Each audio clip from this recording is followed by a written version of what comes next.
Can you talk about how faith helps us and fear hinders us? Yeah, so I think that faith ultimately tells us that there's a higher purpose for us all being on planet Earth, and that we are all created in the likeness and the image of God, and therefore we must treat each other with respect, because to respect each other, in fact, is to respect God. To plot and to plan against each other and to seek to injure and to oppress each other, in fact, is seeking to oppress God Himself. That might seem striking, but in Jesus' teachings, he said that on that day when human beings stand in front of the judgment seat of Christ and give an account for how they live their lives, uh, He's going to say to some, I was hungry and you didn't feed me. I was naked and I was cold and you didn't clothe me. I was in the hospital and you didn't visit me. I was in prison and then you didn't come to see about me. And they're going to say, how? When did that happen? We would have never done that to you, Jesus. We love you, Jesus. And He's going to say, when you did it to the least of them, you did it to me. So there's a tangible aspect to this faith that requires us to love and to respect and to care about the least among us.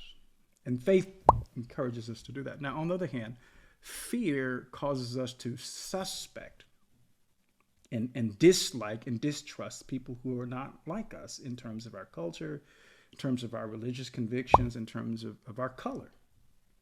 Fear drives us from the purpose of God. Faith elevates us to the plane of God's purpose and His plan for humanity. Can you define fear in the sense that you're using it right now?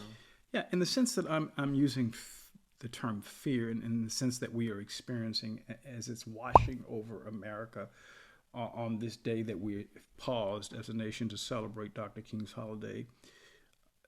Fear, in the sense that I use the term, is this irrational belief that someone or something is attempting to harm you and or the people that you love. And what happens with that irrational belief is that it creates a resolve or a determination to defeat and, if necessary, to destroy that imagined enemy. And sometimes, and tragically, and I think frighteningly, and that means that we turn our ire against our fellow Americans. It's concerning. It's deeply concerning. So why do you think certain people are using fear tactics to undermine the pursuit of justice? Well, short answer, sir, is that fear works. It absolutely moves people much quicker than trying to elevate them to a higher intellectual, spiritual plane. Fear works. It animates people. But the danger with using fear to animate is that those who embrace fear as an animating force will ultimately be annihilated by the same. Fear can never build. It can only destroy, tear down. That's good. Heard you say in the past that there are two ways that a person can gain political power. What are those? Vision and division. Vision is, again, saying, look, there's a higher purpose, there's a higher plan. There's a way that we can all get what we need. There's more than enough for all to survive. If we can work together, if we can love people in the way that God loved us and loves us, if we can learn to value every human being, this is how we're going to do it. This is how we're going to achieve that higher purpose. That's vision. It takes effort to get people to see the vision. We appeal to a visceral, in the sense that Sigmund Freud talked about the id, the ego, and the superego, the id being the monster or the animal in us. Mm-hmm. We appeal to the id when we take the fear approach. Mm.